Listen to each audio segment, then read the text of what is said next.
بسم اللہ الرحمن الرحیم۔ السلام علیکم، امید ہے سب خیریت سے ہوں گے۔ اللہ تعالی ہم سب کو اپنی حفظ و امان میں رکھے، عافیت میں رکھے، آمین۔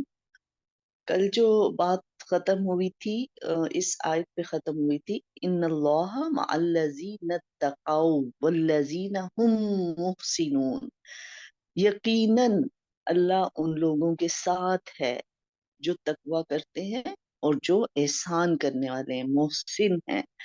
تو تقوی کا مطلب تو جیسے بار بار ذکر آ رہا ہے کہ تقوی کا مطلب ہے اپنے آپ کو بچانا۔ کس سے بچانے کی کوشش میں لگے رہنا؟ گناہوں سے بچنے کی کوشش میں لگے رہنا، اللہ کے عذاب سے بچنے کی کوشش میں لگے رہنا، اللہ کی ناراضگی سے بچنے کی کوشش میں لگے رہنا، اور نیکی کے کاموں میں آگے بڑھنا۔ تو وہاں اس رستے پہ چلتے ہوئے اگر کوئی غلطی ہو گئی ہے، کوئی کمی کوتاہی ہو گئی ہے، کوئی گناہ سرزد ہو گیا، پھر فوراً توبہ استغفار کرنا، پھر فوراً اللہ کو راضی کرنے کی کوشش کرنے میں، نیکیوں میں اور تیزی کر، پھر اس میں اور زیادہ فکر سے اپنی نیکیوں میں اضافہ کر لینا، یہ ہے تقوی۔ اور احسان کیا ہے؟ محسن کون ہے؟ احسان کے مختلف معنی ہیں۔ ایک تو یہ ہے کہ احسان کسی کو اس کے حق سے زیادہ دینا، یہ بھی احسان میں آ جاتا ہے۔ حسن سلوک، اچھا سلوک کرنا، اگر کوئی آپ کے ساتھ اچھا سلوک نہیں کر رہا پھر بھی آپ اس کے ساتھ اچھا سلوک کر رہے، یہ بھی احسان ہے۔